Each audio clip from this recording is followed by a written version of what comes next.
السلام علیکم ورحمۃ اللہ وبرکاتہ۔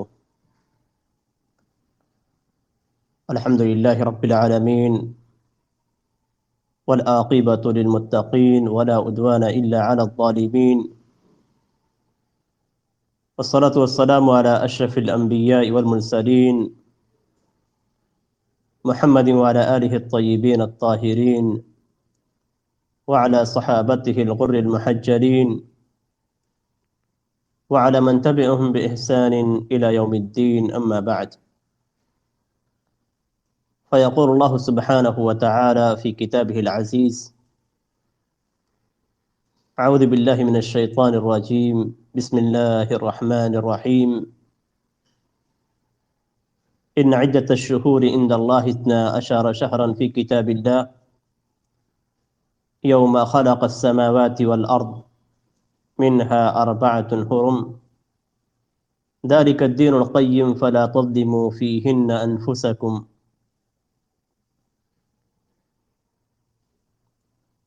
محترم سامعین، اسلامی بھائیوں اور پیاری بہنوں،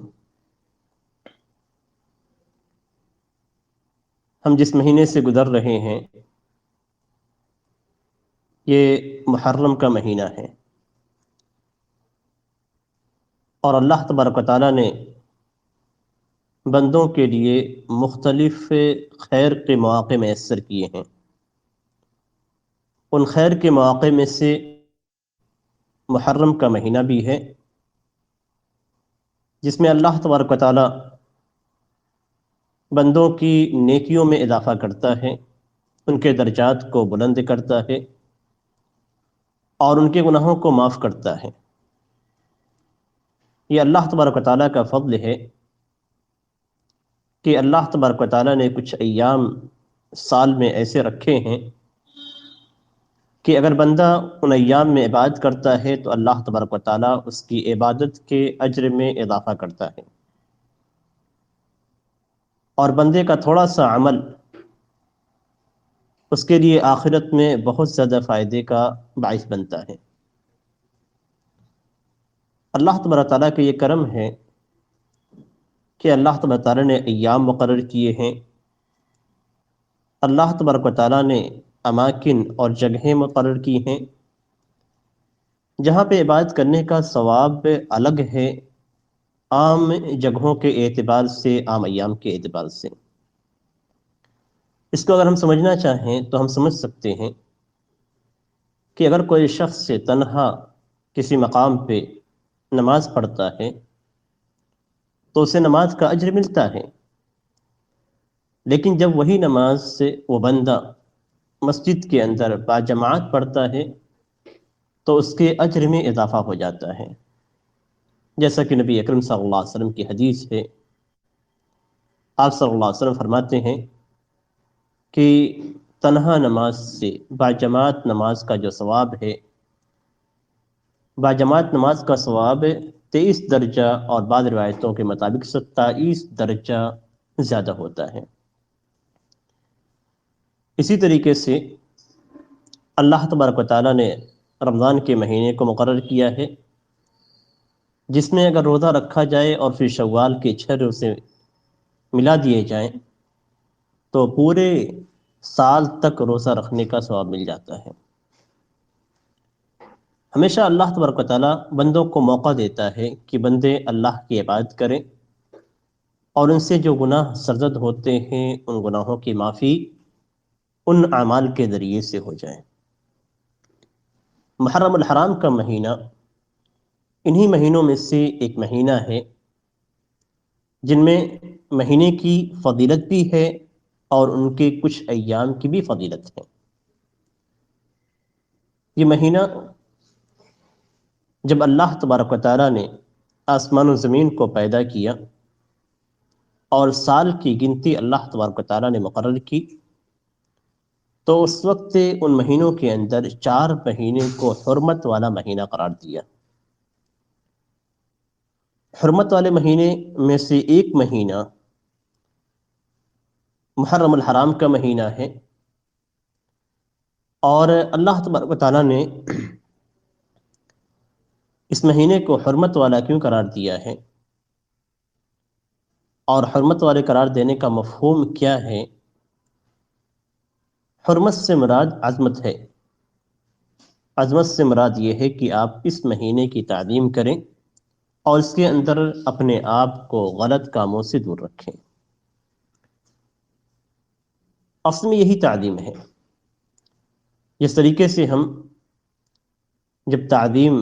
کسی کی کرتے ہیں تو اس کے سامنے کسی بھی غلطی کے کرنے سے کتراتے ہیں، یا کسی بھی جگہ کی ہم جب تعظیم کرتے ہیں تو اس جگہ میں ہماری کوشش یہ ہوتی ہے کہ ہم سے اس جگہ پہ کوئی غلطی نہ ہو۔ ایسی ہی ایام کی جب تعظیم ہو تو اس کا مفہوم بھی یہی ہوتا ہے کہ ان ایام میں کسی بھی قسم کی غلطی نہ ہو۔ مہینوں کی تعظیم کی بات جب ہم کریں گے تو اس کا مفہوم یہی ہوتا ہے کہ ان مہینوں کے اندر جن کی ہم تعظیم کر رہے ہیں کسی بھی قسم کی غلطی نہ ہو۔ اب جس طریقے سے بعض حالات میں اگر گناہ کا ارتکاب کیا جاتا ہے تو ان جگہوں کی وجہ سے گناہ بڑے سمجھے جاتے ہیں یا گناہ بہت عظیم ہو جاتا ہے، ایسے ہی وہ ایام جن کو عظمت والے ایام قرار دیے گئے ہیں، مہینے جن کو عظمت والے مہینے قرار دیے گئے ہیں، ان مہینوں میں خاص طور سے گناہوں سے بچنے کی تاکید کی گئی ہے۔ قرآن کریم کے اندر اللہ تبارک و تعالیٰ فرماتا ہے ان عدت الشہور عند اللہ 12 شہرا فی کتاب اللہ یوم خلق السماوات والارض، کہ اللہ کے نزدیک مہینوں کی تعداد 12 ہے۔ یہ اللہ تبارک و تعالیٰ نے جس دن آسمان و زمین کو پیدا کیا تھا اسی دن سے مہینوں کی تعداد اللہ نے 12 مقرر کی تھی۔ منہا اربعۃ حرم، ان میں سے 4 مہینے ایسے ہیں جو حرمت والے مہینے ہیں۔ اللہ تبارک و تعالیٰ نے درمیان میں ایک بات کہی، ذالک الدین القیم، یہی پختہ دین ہے۔ یعنی پختہ دین کو اگر دیکھا جائے تو ایسی صورت میں توحید کی کئی چیزیں اس آیت کریمہ کے اندر ہمیں نظر آتی ہیں۔ یعنی اگر دیکھا جائے، غور کیا جائے، یوم خلق السماوات والارض، تو اللہ تبارک تعالیٰ نے آسمان و زمین کو پیدا کیا، یہ توحید ربوبیت ہے۔ فی کتاب اللہ، اس کا تعلق لوح محفوظ سے ہے، تو گویا آخرت کے دن پہ ایمان رکھنا بھی ہے اور اللہ تبارک و تعالیٰ کی ربوبیت پہ بھی ایمان رکھنا ہے، اور اللہ تبارک و تعالیٰ نے جو چیز مقرر کی ہے اس کو اسی طریقے سے نافذ کیا جائے، یہ خاص طور پہ اس آیت کریمہ کے اندر ذکر کیا گیا ہے۔ اس لیے کہ ذالک الدین القیم جب کہا گیا کہ یہ پختہ دین ہے، تو 12 میں سے 4 مہینے جو اللہ تبارک و تعالیٰ نے مقرر کیے ہیں کہ یہ مہینے حرمت والے ہیں، ان حرمت والے مہینے میں تقدیم و تاخیر جس طریقے سے مشرکین کرتے تھے یہ کرنا جائز سے نہیں ہے، اور اس سے ہمیں ایک سبق ملتا ہے، اور وہ سبق یہ ہے کہ شریعت کی کسی بات میں اپنے اعتبار سے ہم تقدیم و تاخیر نہیں کر سکتے ہیں۔ شریعت کے کسی عمل کو ہم اپنے اعتبار سے اپنی سہولت کے لیے یا اپنی آسانی کے لیے مقدم اور مؤخر نہیں کر سکتے ہیں۔ شریعت کے احکام کو جس طریقے سے اللہ تبارک و تعالیٰ نے حکم دیا ہے، نبی اکرم صلی اللہ علیہ وسلم نے جس طریقے سے ہمیں تعلیم ہے، اسی طریقے سے ہمیں ہمارے اوپر نافذ کرنا فرض اور ضروری ہے، ورنہ ہم دین قیم سے ہٹے ہوئے ہیں، جو سیدھا اور پختہ دین ہے اس سے ہٹ رہے ہیں۔ اسی لیے اللہ تبارک تعالیٰ نے اس کے بعد فرمایا فَلَا تَظْلِمُوا فِيهِنَّ أَنفُسَكُمْ، ان مہینوں میں تم اپنے آپ پہ ظلم نہ کرو۔ ظلم کیا تھا؟ اگر دیکھا جائے ان مہینوں کے تعلق سے تو تفاسیر کی کتابوں کے اندر بھی درج ہے اور احادیث کی کتابوں کے اندر بھی، کہ مشرکین مہینوں میں تقدیم و تاخیر کرتے تھے۔ اسی کو اللہ تبارک تعالیٰ نے قرآن مجید کے اندر ذکر کیا ہے انما النسیء زیادۃ فی الکفر، کہ تاخیر کرنا، مہینے کو مؤخر کر دینا اور کسی مہینے کو مقدم کر دینا، یہ کفر کے اندر مزید زیادتی ہے۔ تو ایک تو کفر کے اندر پڑے ہوئے ہیں، اوپر سے اس سے چیز کا ارتکاب کر کے وہ مزید کفر کے کام کو انجام دے رہے ہیں۔ نبی اکرم صلی اللہ علیہ وسلم نے اس آیت کریمہ کی تفسیر کی ہے اپنے قول کے ذریعے سے۔ نبی اکرم صلی اللہ علیہ وسلم فرماتے ہیں، جیسا کہ صحیح بخاری صحیح مسلم میں حضرت ابو بکر رضی اللہ تعالیٰ عنہ سے مروی ہے کہ ان الزمان قد استدار كهياته يوم خلق اللہ السماوات والارض، کہ زمانہ اسی طریقے سے گھوم کر لوٹ آیا ہے جس طریقے سے اللہ تبارک و تعالیٰ نے، جس دن اللہ تبارک و تعالیٰ نے آسمان و زمین کو پیدا کیا تھا۔ یعنی اللہ تبارک و تعالیٰ نے آیت کریمہ کے اندر فرمایا کہ یوم خلق السماوات والارض، جس دن اللہ تبارک و تعالیٰ نے آسمان و زمین کو پیدا کیا، اس دن سے مہینے کی تعداد 12 مقرر کی گئی تھی۔ عرب کے یہاں بھی 12 مہینے تھے، لیکن وہ مہینوں کے اندر تقدیم اور تاخیر کرتے تھے۔ کچھ مہینوں کو مؤخر کر دیتے تھے، کچھ مہینوں کو مقدم کر دیتے تھے، اس طریقے سے ان کے یہاں تقدیم و تاخیر تھی، اور یہ کام وہ لوگ اپنی سہولت کے اعتبار سے کرتے تھے، یعنی اپنی آسانی کے لیے۔ اپنی آسانی کا مطلب یہ کہ دوسرے قبیلوں سے لڑائی کرنے کے لیے اس طرح کا وہ عمل کرتے تھے۔ نبی اکرم صلی اللہ علیہ وسلم فرماتے ہیں السنۃ اثنا عشر شہرا، کہ سال 12 مہینے ہیں، منہا اربعۃ حرم، جن میں سے 4 حرمت والے مہینے ہیں۔ 4 حرمت والے مہینے کون ہیں؟ آپ صلی اللہ علیہ وسلم نے بتلایا کہ ثلاث متوالیات، 3 مہینے ایسے ہیں جو ایک ساتھ پڑھتے ہیں، ایک ترتیب سے پڑھتے ہیں، جن میں ذوالقعدہ و ذوالحجہ و محرم، یہ 3 مہینے۔ چوتھا مہینہ رجب کا ہے، جس میں تقدیم اور تاخیر کی جاتی تھی، اسی لیے نبی اکرم صلی اللہ علیہ وسلم نے قبیلے کے اعتبار سے رجب کی نشاندہی کی ہے۔ ورجب مضر الذی بین جمادى و شعبان، اور مضر کا رجب جو جمادہ اور شعبان کے درمیان ہے۔ تو اس حدیث کے اندر تحدید کر دی گئی ہے کہ 4 مہینے حرمت والے ہیں۔ ان 4 مہینوں میں جس مہینے کا ذکر نبی اکرم صلی اللہ علیہ وسلم نے اس حدیث کے اندر کیا ہے، وہ ایک محرم کا مہینہ ہے، جس مہینے سے ہم گزر رہے ہیں۔ محرم کا مہینہ بڑی ہی فضیلت والا مہینہ ہے۔ اس مہینے کے تعلق سے نبی اکرم صلی اللہ علیہ وسلم فرماتے ہیں، جیسا کہ صحیح مسلم میں حضرت ابو ہریرہ رضی اللہ تعالیٰ عنہ سے مروی ہے، آپ صلی اللہ علیہ وسلم کا فرمان ہے افضل الصیام بعد رمضان شہر اللہ المحرم، وافضل الصلاة بعد الفریضہ صلاۃ اللیل، کہ رمضان کے بعد سب سے بہترین روزے اللہ کے محرم مہینے کے روزے ہیں۔ یعنی اگر کسی مہینے کے روزے کی سب سے زیادہ افضلیت ہے رمضان کے مہینوں کو چھوڑ کر یا رمضان کے مہینے کے بعد، تو محرم کے مہینے کی ہے۔ یعنی پورے سال میں سب سے افضل ایام جن میں روزہ رکھے جائیں وہ رمضان کا مہینہ ہے۔ اب رمضان کے بعد جس مہینے میں روزہ رکھنا سب سے زیادہ افضل ہے وہ محرم کا مہینہ ہے۔ یعنی رمضان کا مہینہ چونکہ واجب مہینہ ہے، اس لیے واجب سب سے اعلیٰ اور سب سے عرفہ ہوتا ہے، اور اس کے بعد پھر نفل کا درجہ آتا ہے، اور نفل کے اندر سب سے بہترین مہینہ جس میں نفلی روزے رکھے جائیں وہ اللہ کے محرم مہینے کا ہے۔ اس حدیث کے اندر ایک بہت بڑا پوائنٹ ذکر کیا گیا ہے۔ پوائنٹ یہ ہے کہ اللہ تبارک و تعالیٰ نے محرم کے مہینے، نبی اکرم صلی اللہ علیہ وسلم نے محرم کے مہینے کی نسبت اللہ تبارک و تعالیٰ کی جانب کی ہے، اور جب کسی چیز کی نسبت اور اللہ تبارک و تعالیٰ کی جانب کر دی جائے تو ایسی صورت میں اس چیز کی اہمیت اور فضیلت بہت زیادہ ہو جاتی ہے۔ اس لیے کہ کسی بھی چیز کی نسبت اللہ کی طرف کی جاتی ہے تو وہ چیز شرف والی ہو جاتی ہے، اس کی اہمیت اور فضیلت ہو جاتی ہے۔ جیسے ہم کہتے ہیں بیت اللہ، اللہ کا گھر، یعنی خانہ کعبہ کو ہم بیت اللہ سے تعبیر کرتے ہیں، مساجد کو ہم بیت اللہ کہتے ہیں۔ ایسے ہی اللہ تبارک و تعالیٰ نے نبی اکرم صلی اللہ علیہ وسلم کو قرآن کریم کے اندر سب سے اشرف مقام پہ عبد سے تعبیر کیا ہے۔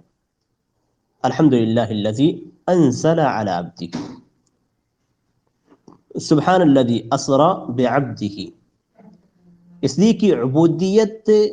ایک انسان کے اندر کامل عبودیت کا پائے جانا، کامل مکمل طور سے وہ عبودیت میں ڈوب جائے، یہ اس کی سب سے کامل صورت ہے۔ اور نبی اکرم صلی اللہ علیہ وسلم اللہ تبارک و تعالیٰ کی بہت ہی بہترین انداز میں بندگی کرتے تھے، عبودیت کو بجا لاتے تھے۔ اس لیے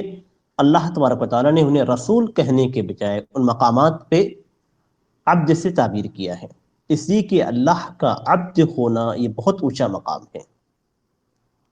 اللہ کا عبد ہونا حقیقی معنوں میں پورا عبد کے اندر جو عبودیت کا معنی پایا جاتا ہے ان سارے معانی کے ساتھ بہت ہی اونچا مقام ہے۔ ایسے ہم دیکھتے ہیں کہ 12 مہینوں میں جس مہینے کو اللہ کے رسول صلی اللہ علیہ وسلم نے اللہ تبارک و تعالیٰ کی جانب منسوب کیا ہے، ان میں صرف محرم کا مہینہ ہے، جس کو شہر اللہ المحرم کہا گیا ہے کہ یہ اللہ کا محرم مہینہ ہے۔ تو اس سے معلوم ہوتا ہے کہ مہینوں کے اندر جس مہینے کی سب سے زیادہ فضیلت ہے وہ رمضان کا مہینہ ہے، اور اس کے بعد جس مہینے کی سب سے زیادہ فضیلت ہے وہ محرم کا مہینہ ہے۔ اور دوسری جو چیز یہاں پہ ذکر کی گئی ہے وہ یہ کہ وَأَفْضَلُ الصَّلَاةِ بَعْدَ الْفَرِيضَةِ صَلَاةُ اللَّيْلِ، کہ فرض کے بعد سب سے بہترین نماز، سب سے افضل نماز رات کی نماز ہے۔ تو یہاں پہ رات کی نماز کی فضیلت بیان کی گئی ہے۔ تو دو چیزوں کی فضیلت ہے اور دونوں چیزیں نفل ہیں۔ محرم کے مہینے کے اندر نفلی روزے رکھنے کی فضیلت ہے، اور راتوں میں تہجد پڑھنے کی، قیام اللیل کرنے کی فضیلت وارد ہوئی ہے۔ محرم کے مہینے کے اندر ایک دن اللہ تبارک و تعالیٰ نے ایسا بنایا ہے جس کی بہت زیادہ فضیلت ہے۔ اس کو ہم ایسے ہی سمجھ سکتے ہیں جس طریقے سے اللہ تبارک و تعالیٰ نے رمضان کے مہینے میں آخری عشرے کو اہمیت دی ہے، جو اہمیت بقیہ عشرات کو نہیں ہے۔ ایسے ہی محرم کے مہینے میں ایک دن کی فضیلت اللہ کے ہاں دوسرے باقی ایام سے کہیں زیادہ ہے، اور وہ دن عاشوراء کا دن ہے۔ عاشوراء کا مطلب یہ ہوتا ہے کہ محرم کی 10ویں تاریخ، محرم کی 10ویں تاریخ کا روزہ رکھنا یہ وہ عمل تھا جس سے مشرکین جاہلیت کے اندر کرتے تھے۔ مشرکین جاہلیت میں اس دن کا روزہ رکھتے تھے، جیسا کہ صحیح مسلم میں ہے، عائشہ رضی اللہ تعالیٰ عنہا سے مروی ہے، كانت قریش تصوم عاشوراء في الجاهلیہ وكان رسول الله صلی اللہ علیہ وسلم يصومه فلما هاجر إلى المدینة سامه وأمر بصيامه فلما فرض رمضان قال من شاء صامه ومن شاء تركه۔ یعنی قریش جاہلیت میں عاشوراء کے دن کا روزہ رکھتے تھے۔ قریش کے یہاں بھی اس دن کا اہتمام تھا، قریش کے یہاں بھی محرم کے مہینے کا احترام موجود تھا۔ وہ بھی ان 4 مہینوں کا احترام کرتے تھے، لیکن ایک مہینے میں وہ تبدیلی کرتے تھے، آگے پیچھے کرتے تھے۔ اور قریش کے یہاں جاہلیت میں عاشوراء کے دن کے روزے رکھنے کا اہتمام تھا۔ نبی اکرم صلی اللہ علیہ وسلم مکے میں عاشوراء کے دن کا روزہ رکھتے تھے۔ جب نبی اکرم صلی اللہ علیہ وسلم ہجرت کر کے مدینہ تشریف لائے تو آپ صلی اللہ علیہ وسلم نے عاشوراء کے دن کا روزہ رکھا، اور لوگوں کو بھی اس دن روزہ رکھنے کا حکم دیا۔ یعنی مکہ والے روزہ رکھتے تھے، نبی اکرم صلی اللہ علیہ وسلم بھی روزہ رکھتے تھے، اور پھر مدینہ آنے کے بعد آپ صلی اللہ علیہ وسلم نے اس روزے کو برقرار رکھا۔ اس سے ہمیں جو چیز معلوم ہوتی ہے وہ یہ کہ جاہلیت میں جو اچھی چیزیں تھیں جو اچھی چیزیں تھیں یا اچھے عادات اور اچھی عبادات تھیں، شریعت نے اس کو منع نہیں کیا کہ مکمل طور پہ جاہلیت کے تمام اعمال کو باطل قرار دیا جائے، نہیں۔ اصل میں جاہلیت کا جو مفہوم ہے وہ صرف ان چیزوں پہ ہوتا ہے، جاہلیت کا اطلاق صرف ان چیزوں پہ ہوتا ہے جو شریعت کے مخالف ہو۔ شریعت کے مطابق جو چیزیں ہیں اس پہ جاہلیت کا اطلاق نہیں ہوتا ہے، پہلی چیز یہ۔ دوسری کی جاہلیت کا اطلاق نبی اکرم صلی اللہ علیہ وسلم کے آنے سے پہلے جو وقت تھا وہ جاہلیت تھی، اس وقت پہ بھی اس کا اطلاق کیا جاتا ہے۔ تو جاہلیت کے دو اطلاقات ہیں۔ پہلا اطلاق یہ ہے کہ ایسے اعمال جو شریعت اسلامیہ کے مخالف ہیں، اور دوسرا اطلاق اس زمانے پہ جو نبی اکرم صلی اللہ علیہ وسلم کی بعثت سے پہلے تھا۔ خیر، یہ بات جاہلیت کے تعلق سے ہے۔ حدیث کے اندر یہ کہا گیا ہے کہ قریش جاہلیت میں اس دن کا روزہ رکھتے تھے، نبی اکرم صلی اللہ علیہ وسلم بھی اس دن کا روزہ رکھتے تھے، اور آپ صلی اللہ علیہ وسلم نے اس دن کے روزے کو برقرار رکھا، یعنی مدینے میں آنے کے بعد بھی آپ صلی اللہ علیہ وسلم اس دن کا روزہ رکھتے تھے، اور لوگوں کو بھی اس دن کا روزہ رکھنے کا حکم دیا۔ حکم دینے سے یہ معلوم ہوتا ہے کہ نبی اکرم صلی اللہ علیہ وسلم نے اس دن کا روزہ فرض کیا تھا۔ وَأَمَرَ بِصِيَامِهِ سے یہی معنی نکلتا ہے کہ نبی اکرم صلی اللہ علیہ وسلم نے اس دن کا روزہ فرض کیا تھا۔ فَلَمَّا فُرِضَ رمضان، جب رمضان کے مہینے کا روزہ فرض کیا گیا تو اس کے بعد آپ صلی اللہ علیہ وسلم نے اختیار دیا۔ آپ نے فرمایا مَن شَاءَ صَامَهُ وَمَن شَاءَ تَرَكَهُ، جو چاہے روزہ رکھے، جو چاہے روزہ نہ رکھے، چھوڑ دے۔ تو اس سے جو معلوم ہوتا ہے وہ یہ کہ پہلے فرض تھا، عاشورہ کے دن کا روزہ پہلے فرض کیا گیا تھا، اور پھر اس کے بعد جب رمضان کا روزہ فرض کیا گیا تو اس کی فرضیت ثابت ہو گئی۔ نبی اکرم صلی اللہ علیہ وسلم جب مدینہ تشریف لائے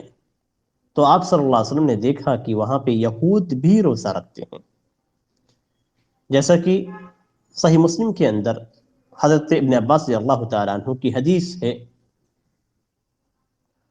قدم رسول اللہ صلی اللہ علیہ وسلم المدینہ فوجد اليهود يصومون يوم عاشوراء فسئلوا عن ذلك فقالوا هذا اليوم الذي أظهر الله فيه موسى وبني إسرائيل على فرعون فنحن نصومه تعظيما، فقال النبي صلى الله عليه وسلم نحن أولى بموسى منكم فأمر بصومه۔ حضرت ابن عباس رضی اللہ تعالیٰ عنہ کہتے ہیں کہ رسول اللہ صلی اللہ علیہ وسلم مدینہ تشریف لائے، آپ نے دیکھا کہ یہود عاشورہ کے دن کا روزہ رکھتے ہیں، تو آپ نے اس تعلق سے ان سے سوال کیا، اس تعلق سے ان سے سوال کیا گیا تو انہوں نے جواب دیا کہ یہ وہ دن ہے جس میں اللہ تبارک و تعالیٰ نے موسیٰ علیہ السلام اور بنو اسرائیل کو فرعون سے نجات دلائی، فرعون پہ غلبہ عطا کیا، تو اس دن کا روزہ ہم تعظیم کے طور پہ رکھتے ہیں، یعنی اللہ تبارک و تعالیٰ نے بنی اسرائیل کو،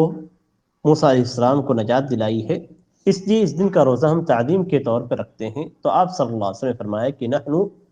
اولا بموسیٰ منکم، ہم موسیٰ علیہ السلام کے تم سے زیادہ حقدار ہیں۔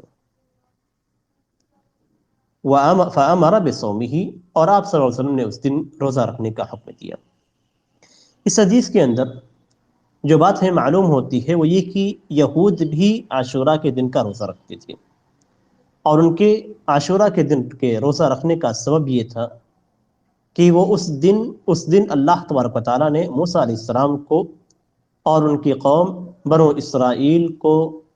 فرعون اور اس کی قوم پہ غلبہ عطا کیا تھا، یعنی جس دن حضرت موسیٰ علیہ السلام کو ندی پار کرائی گئی اور فرعون اور اس کی قوم کو غرق کر دیا گیا، ہلاک کیا گیا، یہ وہ دن تھا، یعنی عاشورہ کا دن تھا، عاشورہ کا دن تھا۔ اور اس سے ہمیں ایک چیز اور معلوم ہوتی ہے، اور وہ یہ کہ کبھی کبھی ایام بہت سارے مناسبات سے رکھے جاتے ہیں، ایام کے نام بھی بہت سارے مناسبات سے رکھے جاتے ہیں، اور بہت ساری وجوہات اس کی ہوتی ہیں، اور نام رکھنے کی وجہ سے کبھی ایک چیز سے، ایک نام سے وہ مشہور ہو جاتا ہے اور دوسرا نام اس کا ڈوب جاتا ہے۔ جیسے یہاں پہ اگر مثال کے طور پہ ہم عاشورہ لیتے ہیں، تو عاشورہ کا ایک عاشورہ کی ایک پہچان یہ بھی ہے کہ اس دن موسیٰ علیہ السلام اور ان کی قوم کو نجات دلائی گئی تھی، اور یہ 10 تاریخ ہے اور یہ 10 محرم ہے۔ میں جو کہنا چاہتا ہوں وہ یہ کہ عرفہ کا تعلق بھی ایسے ہی ہے۔ عرفہ حقیقت میں 9 تاریخ ہے اور اس کی بہت ساری وجوہات ہیں، اور اس میں سے ایک کی جو نقطہ ہے وہ یہ کہ حجاج اس تاریخ کو عرفات میں ٹھہرتے ہیں، اور یہ ایسا ہے کہ یقینی ہے، یعنی یقینی ہونے کا مطلب یہ ہے کہ 9 تاریخ کو حجاج کو عرفہ میں ٹھہرنا ہی ٹھہرنا ہے۔ تو ایک نام مشہور ہو گیا یوم عرفہ کا، لیکن حقیقت میں یوم عرفہ کے اور بھی سارے وجوہات ہیں یوم عرفہ رکھنے کی، جس کی وجہ سے علماء نے کہا ہے کہ 9 تاریخ کو ہی روزہ رکھا جائے۔ عرفہ کا روزہ ہر شخص اپنے ملک کے اعتبار سے 9 تاریخ کو ہی رکھے۔ یہاں بہرحال ایک دوسرا مسئلہ ہے اور اسی سے ملتا جلتا ہے، اس سے فائدے کے طور پہ وہ چیز آپ لوگوں کے سامنے رکھی گئی۔ یہاں پہ نبی اکرم صلی اللہ علیہ وسلم نے فرمایا کہ یہاں پہ نبی اکرم صلی اللہ علیہ وسلم نے فرمایا کہ نحن اولا بموسیٰ منکم، کہ ہم موسیٰ علیہ السلام کے تم سے زیادہ حقدار ہیں۔ کیوں؟ جبکہ بنو اسرائیل موسیٰ علیہ السلام کو ماننے والے ہیں، موسیٰ علیہ السلام کی اتباع کرنے والے ہیں، ان کی امت ہیں، لیکن اس کے باوجود آپ صلی اللہ علیہ وسلم نے فرمایا کہ ہم موسیٰ علیہ السلام کے تم سے زیادہ حقدار ہیں، اس لیے کہ ہم موسیٰ علیہ السلام پر ایمان رکھتے ہیں، ہم توریت پہ ایمان رکھتے ہیں، اور ہم نبی اکرم صلی اللہ علیہ وسلم کے ساتھ موسیٰ علیہ السلام کو بھی نبی مانتے ہیں،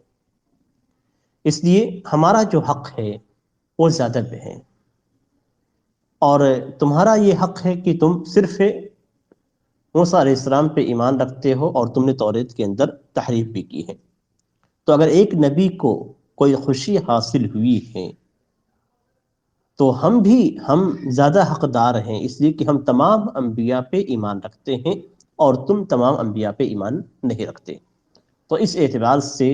ہم موسیٰ علیہ السلام کے زیادہ حقدار ہیں، اور آپ صلی اللہ علیہ وسلم نے اس دن روزہ رکھنے کا حکم دیا۔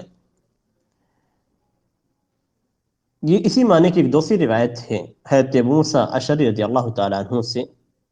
كان يوم عاشوراء يوما تعظمه اليهود وتتخذه عيدا، فقال رسول اللہ صلی اللہ علیہ وسلم صوموا انتم، کہ عاشوراء کے دن کی تعظیم یہود کرتے تھے اور اسے عید کے طور پہ مناتے تھے، تو رسول اللہ صلی اللہ علیہ وسلم نے فرمایا کہ تم بھی روزہ رکھو۔ تو گویا نبی اکرم صلی اللہ علیہ وسلم نے انہیں روزہ رکھنے کا حکم دیا۔ یہ معاملہ چلتا رہا، نبی اکرم صلی اللہ علیہ وسلم اور صحابہ کرام اس دن کے روزے کا اہتمام کرتے تھے، رمضان کے مہینے کے فرضیت کے بعد اس دن کو بطور استحباب روزہ رکھتے تھے، یہاں تک کہ نبی اکرم صلی اللہ علیہ وسلم نے یہود کی مخالفت شروع کی۔ ابتدا میں نبی اکرم صلی اللہ علیہ وسلم یہود کی موافقت کو پسند کرتے تھے، لیکن پھر نبی اکرم صلی اللہ علیہ وسلم نے یہود کی مخالفت شروع کی، اس لیے کہ ان کے پاس دین اسلام پہنچا، حقیقت پہنچی، نبی اکرم صلی اللہ علیہ وسلم کو اپنے بیٹوں سے زیادہ اچھی طریقے سے جانتے تھے۔ جس طریقے سے آدمی اپنے بیٹے کو پہچانتا ہے،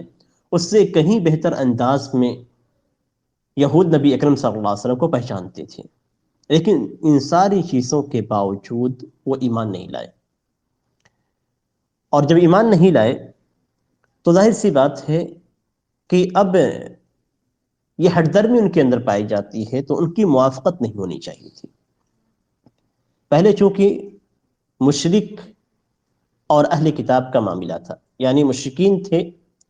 اور مقابل میں وہ لوگ تھے جن کو آسمانی کتابیں دی گئی، یعنی یہود جن کو توریت دیا گیا، اور نصارہ جن کو انجیل دی گئی، اور مسلمان جن کو قرآن دیا گیا، تو یہ تینوں آسمانی کتاب والے مشرکین کے مقابل میں تھے۔ لیکن جب ان میں تحریف کا معاملہ دیکھا گیا، پھر اسی طریقے سے ان کی جانب سے مخالفت اور عداوت اور دشمنی دیکھی گئی،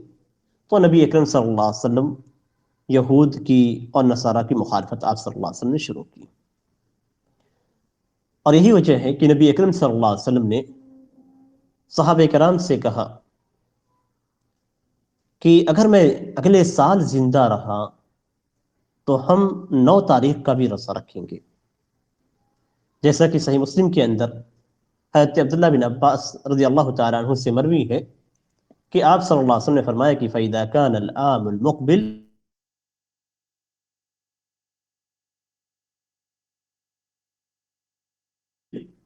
انشاءاللہ صمنا اليوم التاسع، کہ اگر اگلا سال ہوا تو ہم 9 تاریخ کا بھی انشاءاللہ روزہ رکھیں گے۔ فلم يأتي العام المقبل حتى توفي رسول اللہ صلی اللہ علیہ وسلم، حضرت عبداللہ بن عباس رضی اللہ تعالیٰ عنہ کہتے ہیں کہ اگلا سال آنے سے پہلے ہی نبی اکرم صلی اللہ علیہ وسلم وفات پا گئے۔ اور ایک روایت میں ہے کہ آپ صلی اللہ علیہ وسلم نے فرمایا کہ لئن بقیت الى تاسع الى قابل لأصومن التاسع، کہ اگر میں اگلے سال باقی رہا تو میں 9ویں تاریخ کو ضرور روزہ رکھوں گا، یعنی 9 محرم کا ضرور روزہ رکھوں گا۔ اب اس سے جو چیز اخذ کی جاتی ہے وہ یہ کہ نبی اکرم صلی اللہ علیہ وسلم اگر کسی چیز کا عزم کرتے ہیں تو وہ شریعت کا حصہ بن جاتا ہے۔ یہاں پہ نبی اکرم صلی اللہ علیہ وسلم نے عزم کیا، اگلا سال آپ کو نہیں ملا، آپ وفات پا چکے، آپ نے عمل نہیں کیا، صرف آپ صلی اللہ علیہ وسلم کا عزم رہا ہے، تو آپ صلی اللہ علیہ وسلم کا عزم بھی شریعت کا حصہ بن جاتا ہے۔ اس لیے کہ آپ صلی اللہ علیہ وسلم نے فرمایا تھا کہ اگر میں اگلے سال زندہ رہا تو میں اور ہم 9ویں تاریخ کا روزہ رکھیں گے۔ پھر آپ صلی اللہ علیہ وسلم وفات پا چکے، لیکن یہ چیز یعنی 9ویں تاریخ کا روزہ رکھنا یہ شریعت کا حصہ بن گیا۔ اور اس کی دلیل حضرت حکم بن اعرج رحمہ اللہ کا اثر ہے، وہ کہتے ہیں کہ میں حضرت ابن عباس رضی اللہ تعالیٰ عنہ کے پاس گیا، انتہیت الى ابن عباس وهو متوسد رداءه الى زمزم، کہ میں حضرت ابن عباس رضی اللہ تعالیٰ عنہ کے پاس گیا اور انہوں نے اپنی چادر کو تکیہ بنا کر زمزم کے پاس سے لیٹے ہوئے تھے، یعنی اپنی چادر کو انہوں نے تکیے کے طور پہ سر کے نیچے رکھ کے زمزم کے پاس سے لیٹے ہوئے تھے۔ فقلت له اخبرنی عن یوم عاشوراء، تو میں نے ان سے کہا کہ یوم عاشوراء کے بارے میں مجھے بتائیے۔ سوال یوم عاشوراء کے تعلق سے ہے۔ فقال اذا رأيت هلال المحرم فاعدده واسبح اليوم التاسع صائما، کہ جب تمہیں محرم کا چاند نظر آ جائے تو شمار کرنے لگو، یعنی 1 تاریخ 2 تاریخ 3 تاریخ اس طریقے سے شمار کرنے لگو، اور 9ویں دن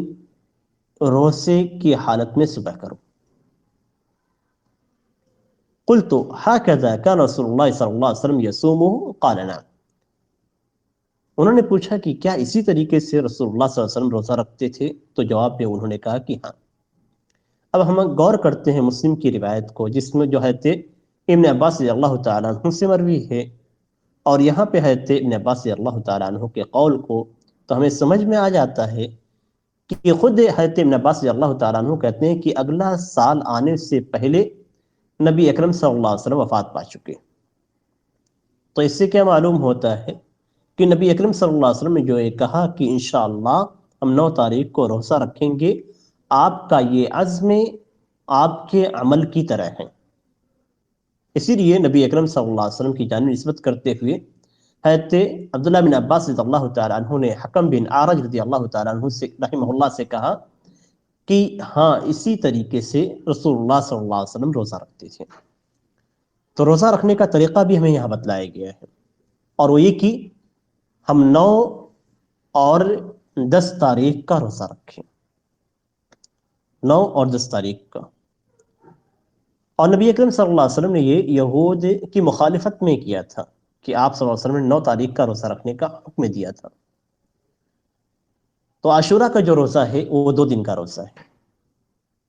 9 تاریخ کا اور 10 تاریخ کا. اصل 10 تاریخ کا ہے جو نبی اکرم صلی اللہ علیہ وسلم رکھتے تھے اور لوگوں کو اس کا رکھنے کا حکم دیتے تھے. لیکن نبی اکرم صلی اللہ علیہ وسلم کا جو قول ہے کہ اگلے سال ہم 9 تاریخ کو بھی رکھیں گے، تو اس طریقے سے 2 دن کا روزہ رکھنا یہ مسنون عمل ہے، یعنی 9 تاریخ کو اور 10 تاریخ کو. یہ اس سلسلے میں سب سے صحیح روایتیں ہیں. بعض روایتیں جو مسند احمد اور دوسری کتب حدیث کے اندر موجود ہیں، جن میں آپ صلی اللہ علیہ وسلم نے یہود کی مخالفت کرنے کا حکم دیا اور فرمایا کہ سومو یومن قبلہ او یومن بعدہ، کہ ایک دن پہلے روزہ رکھو یا ایک دن بعد روزہ رکھو. اس روایت کے تعلق سے علماء کے درمیان اختلاف ہے. بعض علماء کرام اسے حسن قرار دیتے ہیں اور جمہور علماء کرام کے نزدیک کو حدیث صحیح نہیں ہے بلکہ ضعیف ہے. اسی لیے اکثر علماء کے یہاں اس کا اعتبار نہیں ہے، یعنی 10 تاریخ سے ایک دن پہلے یا ایک دن بعد رکھنے کا. جبکہ ایک دوسری روایت بھی ملتی ہے جو غالباً بیہقی کے اندر ہے، جس میں نبی اکرم صلی اللہ علیہ وسلم کا فرمان ہے سومو یومن قبلہ و یومن بعدہ، کہ ایک دن پہلے اور ایک دن بعد میں روزہ رکھو. یعنی اس اعتبار سے اس حدیث کو اگر لیتے ہیں تو 9، 10 اور 11 کے روزہ رکھنے کا حکم اس کے اندر موجود ہے. لیکن اس روایت کے تعلق سے بھی کلام ہے، اور اس روایت کے اندر جو ایک دن پہلے اور ایک دن بعد کا ذکر ہے اس کے تعلق سے اس کے اندر جو راوی موجود ہے راوی ضعیف ہیں، جس کی وجہ سے سند ضعیف ہوتی ہے. ان کی متابعت بھی کی گئی ہے. بعض علماء کرام ہیں اس کے قائل، بعض علماء کرام اس کے بھی قائل ہیں اور دوسری روایت کے بھی قائل ہیں. یعنی ہم دیکھیں گے تو 3 اقوال اس سلسلے ملتے ہیں. پہلا قول یہ ہے کہ صرف 9 اور 10 کو رکھا جائے گا. دوسرا قول یہ ہے کہ 9، 10 یا 10 اور 11 کو رکھا جائے. اور تیسرا قول یہ ہے کہ 9، 10 اور 11 کو رکھا جائے. اور اس میں سب سے صحیح جو قول نظر آتا ہے احادیث کی روشنی میں وہ 9 اور 10 کا ہے، جس میں کوئی اختلاف نہیں ہے. یعنی اگر کوئی شخص 9 اور 10 محرم کا روزہ رکھتا ہے تو سارے علماء کرام کے نزدیک اس نے سنت کے مطابق روزہ رکھا. جبکہ 10 اور 11 کا رکھتا ہے تو اس صورت میں بعض علماء کرام کے نزدیک اس کا صرف 10 تاریخ کا روزہ مسنون ہوگا، 11 کا مسنون نہیں ہوگا. ایسے ہی 9، 10 اور 11 کو اگر رکھتا ہے تب بھی 11 کا روزہ اس کا سنیت سے خارج ہو جاتا ہے، اس لیے کہ وہ حدیث بعض علماء کے نزدیک ضعیف ہے. اب ہمیں کیا کرنا چاہیے؟ ہمیں صحیح حدیث پہ عمل کرنا چاہیے جس میں کسی کا اختلاف نہیں ہے. یعنی ہم 9 اور 10 تاریخ کو رکھیں.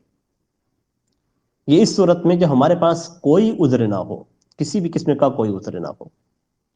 لیکن اگر کسی کے پاس عذر موجود ہے، جیسے مثال کے طور پہ کوئی عورت ہے جو 9 محرم کو حیض کی حالت سے ہوتی ہے اور 9 کو پاک ہوتی ہے، اب اس کے پاس صرف 10 کو ہی رکھنے کا موقع ملتا ہے، تو کیا وہ صرف 10 کا رکھے گی یا 10 اور 11 کا رکھے گی؟ یہاں سوال کھڑا ہوتا ہے کہ صرف ایک دن اس کو ملا، تو ایک دن جو نہیں ملا کیا اس کا وہ دن ساقط ہو جائے گا اور اس کے لیے صرف 10 تاریخ کا روزہ رکھنا ہے؟ تو اس سلسلے میں جو روایتیں موجود ہیں سوم یومن قبلہ اور یومن بعدہ، جس کو بعض علماء کرام نے حسن قرار دیا ہے، وہ عذر کی صورت میں اس پہ عمل کر سکتی ہے. عذر کی صورت میں اس پہ عمل کرے، اس لیے کہ بعض علماء نے اسے حسن قرار دیا ہے، تو وہاں پہ اس کے لیے ایک موقع نکلتا ہے. اور اس طریقے سے جو مخالفت کا حکم دوسری عام احادیثوں موجود ہے، اس حدیث کے اندر نہیں، اس لیے کہ اس حدیث کے اندر جو حکم ہے چونکہ حدیث ضعیف ہے، اس لیے اس حدیث کے اندر جو حکم ہے اس کو ہم نہیں لیتے ہیں. لیکن دوسری احادیث میں جہاں نبی اکرم صلی اللہ علیہ وسلم نے یہود اور نصارہ کی مخالفت کرنے کا حکم دیا ہے، ان عام حدیثوں کو لیتے ہوئے ہم اس سے یہ کہیں گے کہ 11 تاریخ کو بھی روزہ رکھ لیں، تاکہ مخالفت کی جو عمومی بات دوسری احادیث کے اندر کہی گئی ہے اس کے مطابق کے عمل ہو جائے۔ عاشوراء کے دن کی جو فضیلت ہے اس کو بھی نبی اکرم صلی اللہ علیہ وسلم نے حدیث کے اندر بیان کیا ہے۔ آپ صلی اللہ علیہ وسلم فرماتے ہیں وَصِيَامُ يَوْمِ عَاشُورَا إِنِّي أَحْتَسِبُ عَلَى اللَّهِ أَن يُكَفِّرَ السَّنَةَ الَّتِي قَبْلَهَا۔ عاشوراء کے 2 دن کا روزہ 9 اور 10، اسی کی یہی عمل نبوی ہے۔ تو عاشوراء کے دن کے روزے کے تعلق سے آپ صلی اللہ علیہ وسلم کا فرمان ہے کہ یہ 1 سال پہلے کے گناہوں کا کفارہ ہو جاتا ہے۔ 1 سال پہلے کے گناہوں کا کفارہ ہو جاتا ہے۔ اس طریقے سے بہت ساری روایات ایسی بھی ملتی ہیں جن میں پچھلے گناہوں کے کفارے کی بات کہی جاتی ہے۔ وہاں پہ ایک قاعدہ یاد رکھنا چاہیے، اور وہ یہ کہ پچھلے 1 سال کے گناہ یا سابقہ تمام گناہوں کا کفارہ، جیسا کہ رمضان کے تعلق سے ہے کہ رمضان کے مہینے کا روزہ من صام رمضان ایمانا واحتسابا غفر له ما تقدم من ذنبه، کہ جو شخص رمضان کے مہینہ حالت ایمان میں اللہ تبارک تعالیٰ سے اجر طلب کرتے ہوئے رکھتا ہے تو اس کے پہلے سارے گناہ معاف ہو جائیں گے۔ اور یہاں پہ بھی ہے کہ ان یکفر السنۃ التی قبل، کہ اس کے 1 سال پہلے کے گناہ معاف ہو جائیں گے۔ تو یہاں پہ قاعدہ یہ ہے کہ یہ وہ گناہ ہیں جو صغائر ہیں۔ صغیرہ گناہ اس طرح کے فضیلت والے اعمال کے کرنے سے اللہ تبارک و تعالیٰ معاف کر دیتا ہے، جیسا کہ حدیث کے اندر کی دوسری حدیث میں ہے الصلوات الخمس والجمعۃ الی الجمعہ ورمضان الی رمضان مکفرات لما بینہن اذا اجتنب الکبائر، کہ 5 وقتہ نمازیں، 5 وقت کی نمازیں جمعہ سے لے کر دوسرے جمعہ تک اہتمام کے ساتھ جمعہ کی ادائیگی، رمضان سے لے کر رمضان، یہ ان کے درمیان جتنے گناہ ہوتے ہیں ان گناہوں کا کفارہ ہو جاتا ہے۔ یعنی 5 وقت کی نمازیں، ان کے درمیان جو گناہ ہوا ہے اس کے لیے کفارہ ہے۔ 1 جمعہ سے لے کر دوسرے جمعہ تک جو گناہ واقع ہوتے ہیں ان کے لیے کفارہ ہو جاتا ہے دوسرا جمعہ۔ 1 رمضان کے بعد دوسرا رمضان میں روزہ رکھنا، اس کے درمیان جو گناہ ہوتے ہیں ان کا کفارہ ہو جاتا ہے۔ وہاں پہ ذکر کیا گیا ہے کہ جب آدمی کبیرہ گناہوں سے بچے، یہاں بھی یہی قاعدہ ہے کہ یہ کبیرہ گناہوں کے لیے کفارہ نہیں ہے بلکہ یہ صغیرہ گناہوں کے لیے کفارہ ہے۔ اب ہمیں ایک چیز اور یاد رکھنی چاہیے کہ کبیرہ گناہوں کے لیے مطمئن ہونے کی ضرورت نہیں ہے اس طرح کے اعمال کرنے کے بعد۔ یعنی کوئی بھی ہم نیک عمل کرتے ہیں جس میں کفارے کا ذکر ہے تو ہمیں مطمئن ہونے کی ضرورت نہیں ہے، بلکہ ضرورت ہے کہ کفارہ گناہ کے لیے ہم توبہ کریں۔ کفارہ گناہ کے لیے صرف توبہ ہے، کبیرہ گناہ کے لیے صرف توبہ ہے۔ اس کے لیے اس طرح کی نمازیں ادا کرنا، نوافل ادا کرنا، نفلی روزے رکھنا، یہ کفارہ نہیں بنتے ہیں، بلکہ کبیرہ گناہوں کے لیے ہمیشہ توبہ کی ضرورت ہے، اور توبہ سے ہی کبیرہ گناہ ساقط ہوتے ہیں، کبیرہ ختم ہوتے ہیں، اور ان کے عذاب سے ہم بچ پاتے ہیں۔ ایک اور چیز یاد رکھنا چاہیے توبہ کے تعلق سے کہ کبیرہ گناہ کا تعلق اگر حقوق العباد سے ہے تو اس کے اندر بندے کی حق کی ادائیگی کر کے توبہ کرنا ہے۔ کبیرہ گناہوں میں جو حقوق العباد سے متعلق ہوتے ہیں، بندوں کے حق سے متعلق ہوتے ہیں، اس کے اندر 2 چیزیں پائی جاتی ہیں۔ پہلی چیز یہ کہ بندے کا حق، دوسرا یہ کہ رب کا حق۔ بندے کا حق یعنی آپ نے کسی کا مال لیا ہوا ہے، غصب کیا ہوا ہے، تو غصب کی ہوئی چیز کا لوٹانا یہ بندے کا حق آپ نے پورا۔ کسی کا مال چوری کر لیا ہے تو اس چوری کیے ہوئے مال کو یا پیسے کو اسے لے جا کر واپس کرنا یہ بندے کا حق ہے۔ یہاں بندے کا حق ثابت ہو جائے گا۔ اس طریقے سے اگر ادائیگی کر دی جاتی ہے تو بندے کا حق ثابت ہو جائے گا۔ بندہ قیامت کے دن آپ سے مطالبہ نہیں کر سکتا ہے، نہ ہی دنیا کے اندر نہ ہی آخرت کے اندر۔ دوسرا ایک حق باقی رہ جاتا ہے، وہ یہ کہ چوری کو، غصب کو، اور جو آپ نے ظلم کیا ہے کسی پہ، اس کو اللہ تبارک تعالیٰ نے حرام قرار دیا ہے، حرام قرار دیا ہے۔ تو یہاں آپ نے اللہ کا حق بھی مارا ہے اللہ تبارک تعالیٰ کے حق کے تعلق سے آپ نے غلطی کی ہے تو یہاں پہ آپ کے لیے توبہ ضروری ہے۔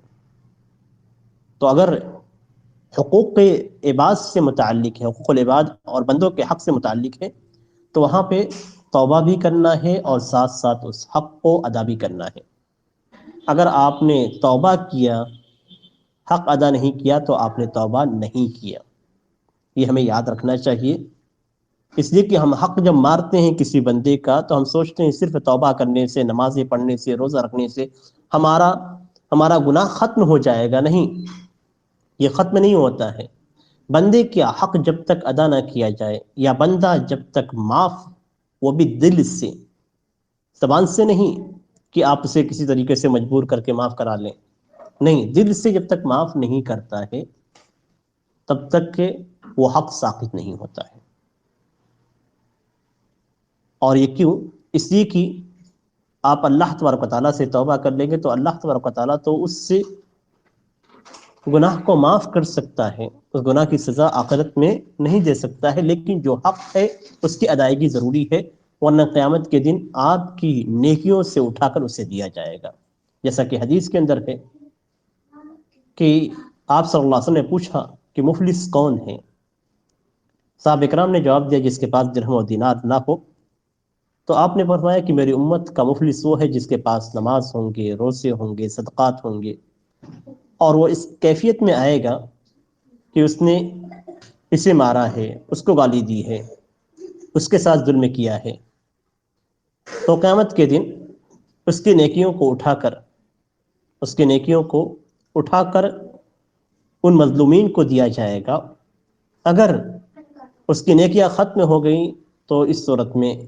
ان کی برائیوں کو اٹھا کر اس کے سر ڈالا جائے گا اور پھر اس طریقے سے جہنم میں دھکیل دیا جائے گا۔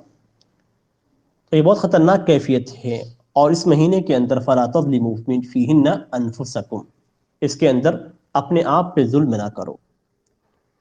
یعنی جو ظلم ہے اس کو بھی ختم کرنے کا حکم دیا، ظلم کی ابتدا بھی نہ کرو اور ظلم کا استمرار بھی نہیں رہنا چاہیے۔ یعنی کسی کا حق اس مہینے میں غصب نہیں کرنا ہے، اور جس کا غصب کیا گیا ہے اس غصب کی ہوئی چیز برابر نہیں رہنی چاہیے، اس کو بھی ختم کرنے کی ضرورت ہے۔ اور سب سے عظیم حق اللہ تبارک تعالیٰ کا حق ہے، اور اس کے بعد بندوں کا حق ہے۔ تو ان دونوں حق میں کسی بھی قسم کی کوتاہی نہیں ہونی چاہیے۔ محرم کے مہینے میں جیسا کہ ذکر کیا گیا کہ حضرت موسیٰ علیہ السلام کا واقعہ پیش آیا، ایک دوسرا واقعہ بھی اسلام آنے کے بعد پیش آیا، اور وہ حضرت حسین رضی اللہ تعالیٰ عنہ کا قتل ہے۔ حضرت حسین رضی اللہ تعالیٰ عنہ اس سے مہینے میں شہید کیے گئے، اور آپ کی شہادت کا واقعہ بہت ساری کتابوں کے اندر موجود ہے۔ شہادت کا واقعہ تو صحیح ہے، لیکن اس کے اندر جو باتیں بہت ساری ملائی گئی ہیں، جو تاریخی روایات ہیں، اس کے اندر جھوٹ اور فساد اس قدر ڈال دیا گیا ہے کہ مسلمانوں کا ذہن بھی خراب ہو چکا ہے۔ تو جب بھی قتل حسین کی بات آتی ہے تو حضرت معاویہ رضی اللہ تعالیٰ عنہ کے بیٹوں پہ نقد کی جاتی ہے، ان پہ نقد کیا جاتا ہے۔ یعنی قتل حسین کا تعلق بلوائیوں سے تھا جو حقیقت میں خوارج تھے، جنہوں نے حضرت عثمان رضی اللہ تعالیٰ عنہ کو قتل کیا تھا، اور پھر وہی سلسلہ ان کے اندر موجود رہا، اور اسی کو انہوں نے حضرت حسین رضی اللہ تعالیٰ عنہ کی صورت میں ختم کیا ہے۔ یہ حقیقت ہے، اور حقیقت یہی ہے کہ کوفہ والوں کے تعلق سے صحابہ کرام نے نصیحت کی تھی کہ یہ لوگ، کوفہ والے وفا نہیں کرتے ہیں، ان کے اندر وفا نہیں پائی جاتی ہے، بے وفائی کرتے ہیں، اور یہ لوگ دھوکہ دیتے ہیں۔ یہ چیزیں صحابہ کرام جانتے تھے، تو صحابہ کرام نے حضرت حسین رضی اللہ تعالیٰ عنہ کو نصیحت کی تھی۔ اب اس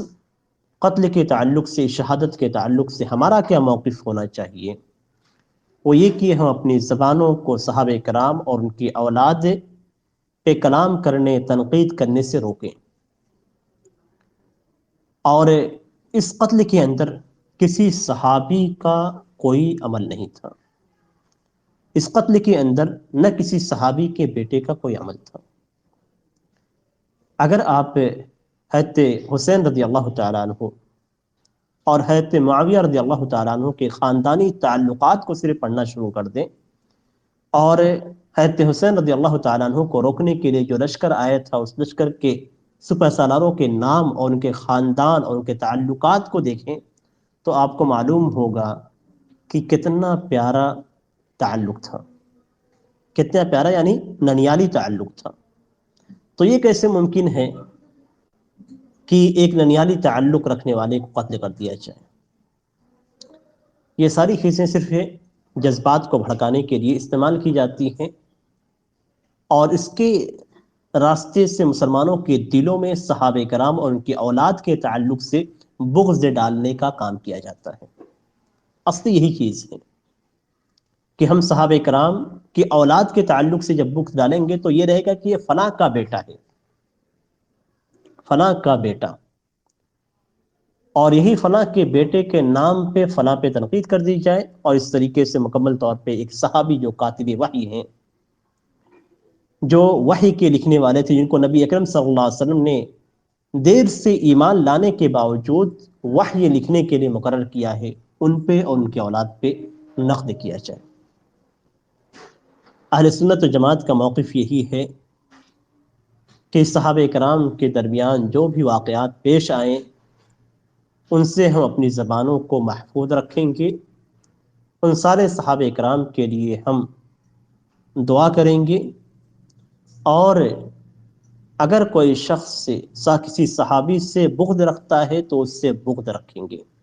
عقیدہ تحاویہ کے اندر امام تحاوی رحمہ اللہ نے، امام ابن ابی العز رحمہ اللہ نے اس چیز کو بہت ہی تفصیل سے بیان کیا ہے۔ یہ عقیدہ تحاویہ کے اندر بیان کیا گیا ہے، اور یہ اہل سنت و جماعت کا عقیدہ ہے کہ جو ان سے محبت رکھے گا ان سے ہم محبت رکھیں گے، جو ان سے بغض رکھے گا، صحابہ کرام سے جو محبت رکھے گا ان سے ہم محبت رکھیں گے، جو ان سے بغض رکھے گا ان سے ہم بغض رکھیں گے، اور ہمیشہ ہم ان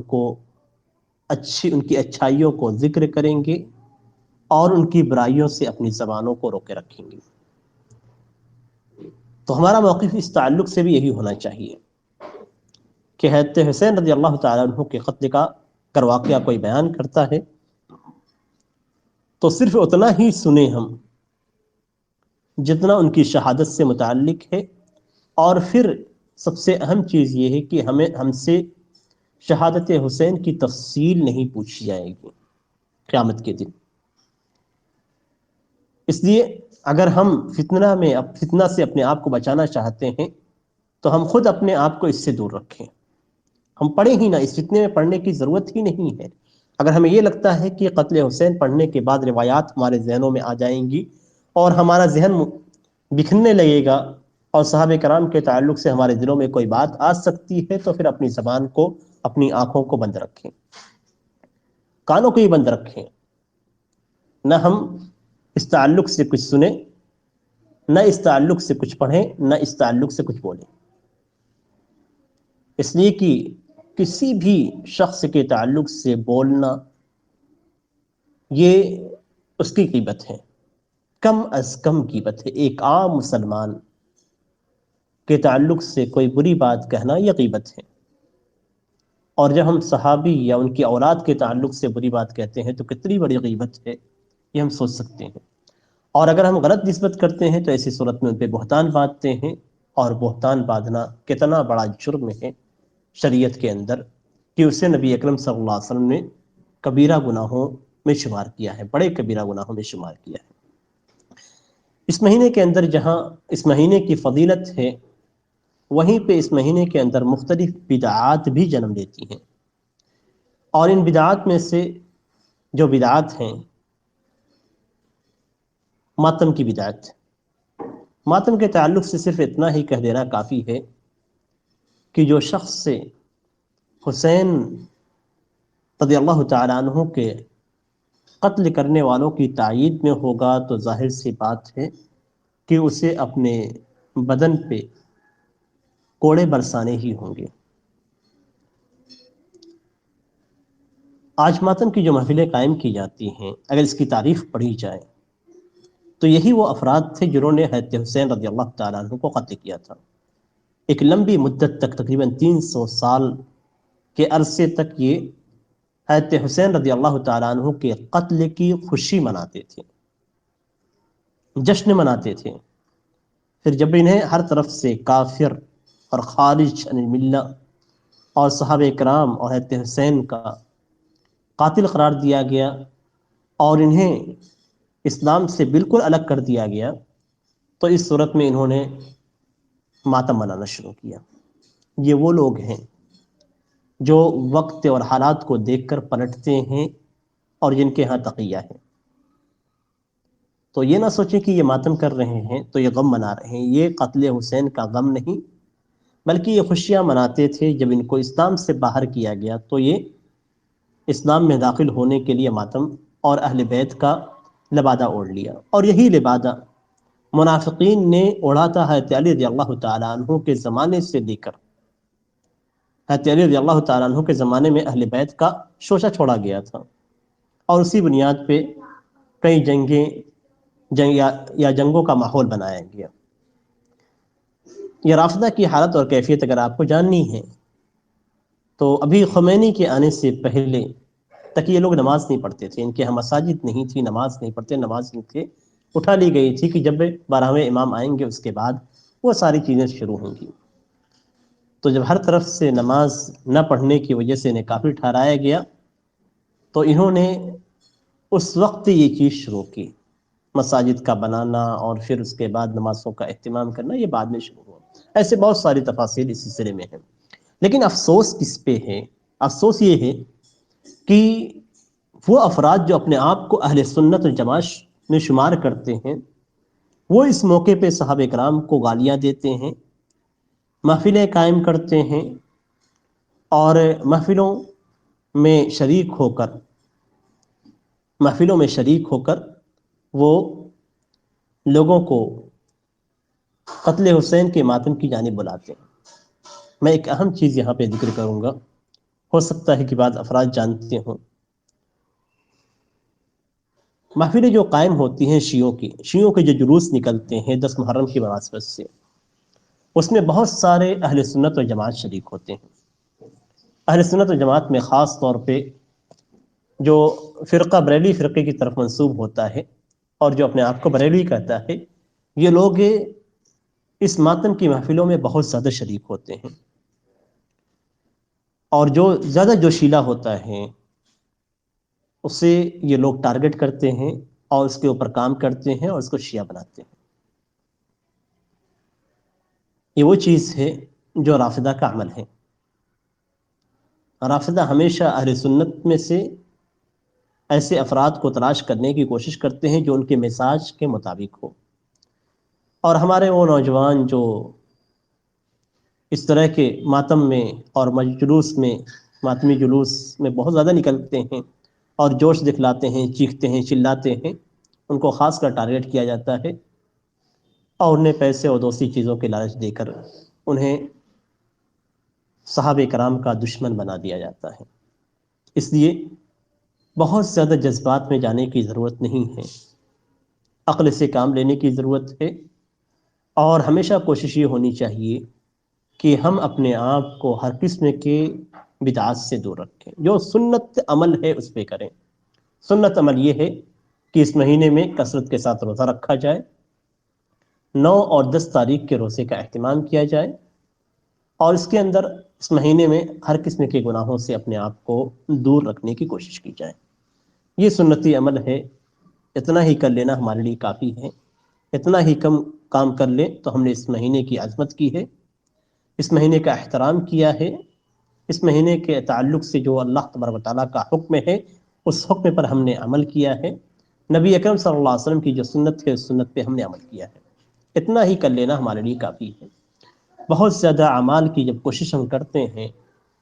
تو وہیں پہ ہم غلط راستے میں بھی نکل جاتے ہیں۔ صحیح راستے پہ رہتے ہوئے آپ جتنا زیادہ عمل کریں آپ کے لیے اچھا ہے،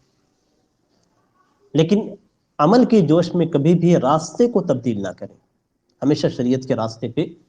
چلنے کی کوشش کریں۔ اللہ تبارک و تعالیٰ سے دعا ہے کہ اللہ تبارک و تعالیٰ اس مہینے کو ہمارے لیے بابرکت بنائے، اس مہینے کا ہمیں احترام کرنے کی توفیق عنایت فرمائے، اس مہینے کے اندر جو عبادات مسنون ہیں اللہ تبارک تعالیٰ ان کو ادا کرنے کی ہمیں توفیق دے. ہمارے اس مہینے کے روزوں کو اللہ تبارک تعالیٰ قبول فرمائے. ہمارے اس مہینے میں عاشورہ کے روزے کو ہمارے گناہوں کے لیے اللہ تبارک تعالیٰ کفارہ بنا دے. آمین. وصلی اللہ علی نبینا محمد وعلی آلہ وصحبہ وسلم. السلام علیکم ورحمۃ اللہ وبرکاتہ.